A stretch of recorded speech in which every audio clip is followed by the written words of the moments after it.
Does the gel color have to go on a tacky surface? How do you choose your colors for your designs? What is the best shaping technique for an almond nail? What Light Elegance white gives you the brightest white French look? You asked me questions, and this video, I'm gonna answer 10 of them.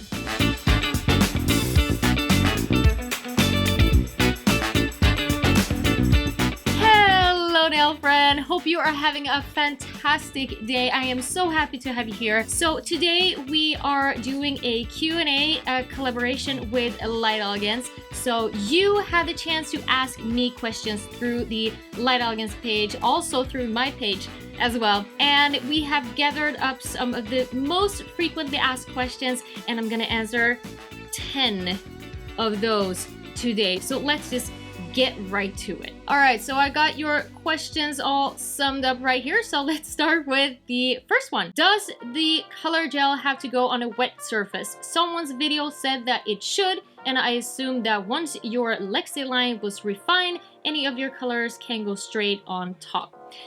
So here's the deal. It can go, well, both the glitter gels and the color gels, they can go onto a wet surface, and they can also go onto a buffed and filed surface. What you don't want to do is to just cure whatever you got underneath, take your hand out, wipe the tacky layer off, and then put your color on top, or your glitter. So either you want to have a tacky surface, that means that you put something in the light, you cured it, it comes out, and it has that tacky surface. Then you can slap pretty much anything on top of that. But you can also remove the tacky layer if you need to, but then you need to go in with a file or a buffer, just roughen up the surface a little bit, and then put on your color and your glitter. Colors and glitters can go on a tacky surface, but it can also go on a buffed or filed surface. Question number 2. Can Jimmy Gel go over a color gel or a glitter to encapsulate? Yes, definitely. Jimmy Gel is a soft gel, but it's a soft gel that acts like a hard gel. And as long as you have something that is harder underneath and then build, and then it gets softer and softer, then you're fine. What you do want to be careful about is to put something soft and then build with something hard on top. So that would be gel polish, and then go in with a hard gel or a hard gel top coat or something like that, because then you risk having it cracking and chipping, lifting, so on. So that's the only thing. But with the Jimmy Gel, you can pretty much consider it as a hard gel. It is a soak-up gel, but it acts like a hard gel. So you can encapsulate and use it pretty much as your Lexi line. So if you want to combine it with your buttercreams or glitter gels, color gels, you can encapsulate. You can do the sandwich technique if you need to, stuff like that. So you are definitely fine when it comes to the Jimmy Gel. Question number 3. How do you choose the colors for your design? I really struggle with that. Yeah, that is definitely a frequently asked question. I would say the easiest thing, actually, if you are unsure about combining colors, get the Light Elegance full collections, because they do like pretty much all the work for you, because when they put these colors together, they have already done the work. They have looked at the colors, like this should go with this one, this would be perfect with that one, if you add some details this would work with that. So you can't go wrong if you go in and buy the full collection. So if you are unsure, I would say that is my best and fastest tip on how to combine different colors and combinations. I actually did another video on this, how to choose your colors, and a really great way to start out if you are unsure is just to start out with a base color, like something easy, black, white, or nude maybe, or just a basic like soft pink, something easy that you know that you could put on all 10 fingers without having it just taking over. And then you can add, maybe start with 2 accent colors that you feel would go really well together with the style of your client. Maybe look at her clothes, her details. I did a video, I've done a couple of videos where we took inspiration from glasses. Then you can always add like gold, silver, or rose gold. So if you want to add details, a little bit of pop of something, then you can go in with that. So maybe adding some metallic gold or metallic silver from the buttercreams, for example. Or if you want to add foil, you can do that, or maybe some studs. But I would say start with a base color, and that would be black, white, nude, maybe like a really neutral soft pink. And then just add whatever pops of color. Maybe start with 2 and then add your gold, silver, or rose gold. Look at pictures. Look at magazines, like color combinations for clothing. What's really trendy right now? Buy a couple of magazines like Vogue, Elle, whatever. Look through those and see if you can find a pattern. Like, okay, this summer it seems like these combinations are really hot and trendy. Write those down, and then you have a couple of different color combinations that you can maybe suggest to your clients when they ask you to do something, or if they're like, do whatever you want. They know that, okay, I did my research, I didn't have to think about it. And also, of course, having the collection right next to you, you know that it's gonna work. They actually did all the trend research before you, so you can always be safe with the collections. Question number 4. How do you apply tack, Jimmy gel, builder gel, color, and top coat and not have a thick cuticle area? Okay, so I would say the best tip that I got here is the slip layer. Well, for tack, you don't need a slip layer. It is so thin, it's not gonna add bulk or anything. Just apply your tack, cure, that's it. But once you come in with your builder gels or color gels, stuff like that, especially builder gels, when you're gonna build the thickness, start with a slip layer, apply it over the entire nail, don't cure, and then come in with your thickness, like your little blob of gel, place it at the cuticle area, and then start to move it around. If you focus on the center of the nail, because you have that slip layer, the gel is gonna start to pull towards that slip layer, and you're gonna have a perfectly nice transition going from your natural nail over to the extension or your fake nail, your gel. So that is, I would say, the first thing that you need to do. So always do a slip layer when you're gonna build or do something like that. The second thing you can do is to check out my sandwich technique. You got tons of videos here on YouTube. Just Google my name, sandwich technique. You're gonna find also actually together with Susie, Nail Career Education. So slip layer and sandwich technique if you feel like your nails are getting too bulky when you apply your color gels. Question number 5. When I do nail forms and hard gel, why does it slip under my natural nail? I have the forms perfect and flush to my natural nail. It makes a ledge underneath that my clients wants to pick at. Okay, so here's the deal. When you apply a form, you take the time, you apply it, it looks perfectly and all that, and then you start to work. What can happen is that it starts to shift a little bit. So you start to apply your gel, but you don't really know what's happening underneath. You are moving the nail around the finger, you're maybe pushing into the form, and then what happens next is that your client puts her nail into the light and you have no clue what's going on in the light. So here is my recommendations. I know that a lot of people say that you should apply all 10 forms on all 10 fingers at the same time and then start to work.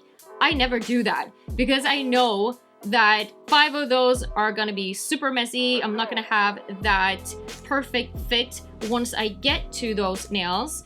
If you have a client with maybe very sweaty hands, for example, the form is gonna start to slip. You're not gonna have that perfect fit. So when you put it in the light, you got no clue what's going on, and then it's gonna slip right underneath. So to sum it up, I would say if you got this problem, then make sure to apply one form, start to work with that finger, move on to the next hand, apply that form, work with that finger, cure, and then work your way through all 10 fingers, because then you have control over every single form. Question number 6.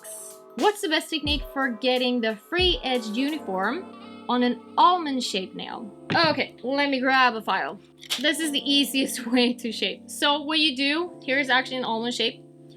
You put your file underneath, and then you file like this. Like that. Super easy. So just take a look at your nail from this direction. So like that.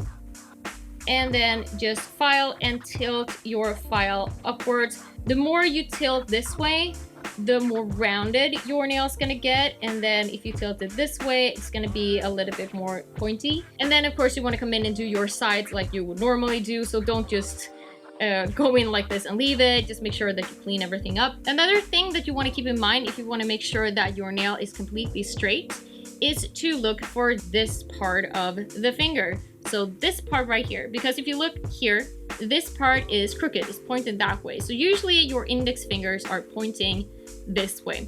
So keep an eye on this part right here, kind of divide it into half like that. See if I can do that. Okay, so let's do this finger. So divide your finger, this part of finger, in half, and then try to divide your nail into half. Then you want to make sure that this half of the nail is going to be exactly like the other side of the nail. So it's going to be mirrored, totally mirrored. So starting out by filing like that, and then come in on the sides and keep that center line in your mind and file going a little bit here, a little bit here. So you always go back and forth. Question number 7. How can I get a set of nails customized from you?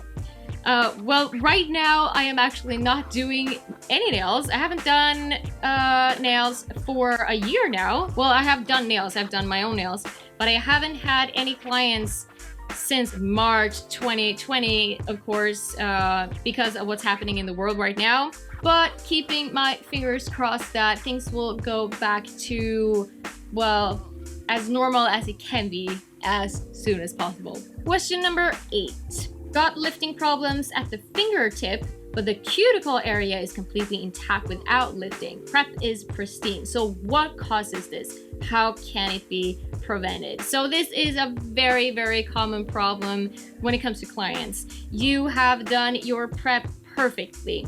Nothing is happening around the cuticle. It is stuck. It is there. But then you got lots of lifting problems at the free edge. This is usually caused by dry nails. So what happens is that the nail starts to curve down, and then your gel won't be able to kind of follow along. So what you can do, first thing, you need to tell your clients to start to apply oil to their nails every single day, 2 times actually per day. Another thing is to discuss if they maybe keep their hands in water a lot during the day or several times per week. I had a client, we actually together found out that the problem with her nails was that she was taking a bath every single day. So I told her to, okay, for the next month, I want you to just keep your hands above the water. She came back a month later and her nails were perfect. So if your clients are exposed to a lot of water, then this could happen. Also, if you are dry from like the inside. So you can also ask them to actually drink more water, because there are 2 ways to add more moisture to your nails and skin. One is to, of course, add a really good cuticle oil, massage it in 2 times per day. And another thing is to drink more water, and then your moisture will come from the inside. Another thing you can do is, if you have that problem still, then it's just that the nails, when they come out, they start to curve naturally. So actually, one of my regulars, what we need to do is to cut them down every 3rd appointment or something like that. So then we just create a new extension, and then once it grows out, we just cut it down, and then we do it all over again.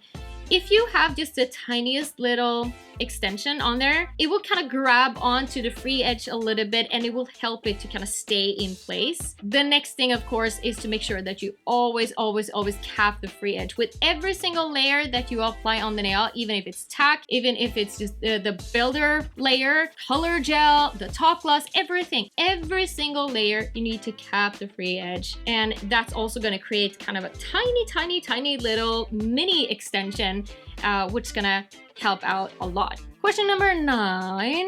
What Light Elegance white gel gives you a bright white French finish look? Simple answer. I'm not gonna drag it out for too long. Ideal white. That's it. Ideal white. The perfect white. Last question for this video. Let's get to it. Question number 10. How to prevent air bubbles in builder gels and top coats? Okay, so the simple answer here is don't mess with it. Because the more you mess with the gel, the more bubbles you're gonna get.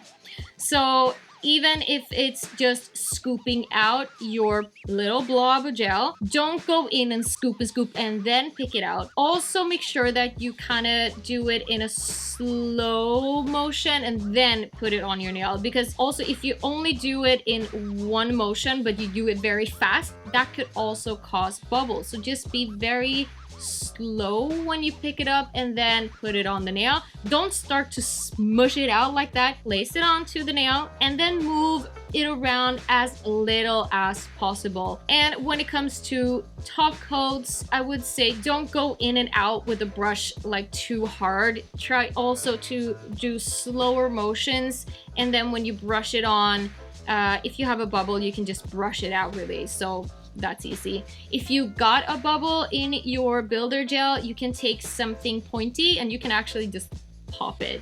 It takes a little bit of time, but you can do it. Another thing you want to consider is how you stir your gels. So don't take a spatula and go like this, kind of like what I do in my collection videos where I show you the colors. Don't do that because that's the best way to create as many bubbles as possible. I always need to let my gel rest for a couple of days after I've done those videos because there's just so much bubbles in there. They are impossible to work with. Well, you can, but you get so many bubbles. So I would say if you need to stir your gels, maybe do that on a Friday evening. Let them rest over the weekend, and then by Monday, you will not have as many bubbles. But another thing that I can show you is don't stir like this if you don't have to. What you can do is actually just put your spatula into the jar and then stir it like this. So if you've seen the videos with Light Elegance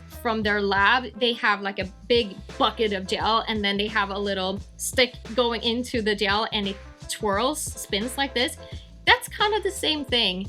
It takes a little bit more time, but if you put it in the center of the jar and then just start to twist your spatula like this, that won't create bubbles, but it takes a little bit more time. But if you need to move it around and go in and dig it out, then definitely do it on a Friday night, come back on Monday. Hopefully you won't have as many bubbles. Another extra little tip for you is actually if you have a radiator in your studio or your salon, you can actually put it onto the radiator because heat will make the bubbles kind of float up to the surface and then pop. So if you can do that on your Friday evening, and then the bubbles should be pretty much gone by Monday morning. Well, those are all the questions I'm gonna answer today. Hopefully you enjoyed this video. If you did, please go ahead and give this video a big thumbs up. Don't forget to subscribe to my channel and also Light Elegance YouTube channel for more tips, tricks, and product presentations. If you got any more burning questions, please feel free to ask them down below. I will try to answer as many as possible, and I will see you guys in the next one. Take care. Bye.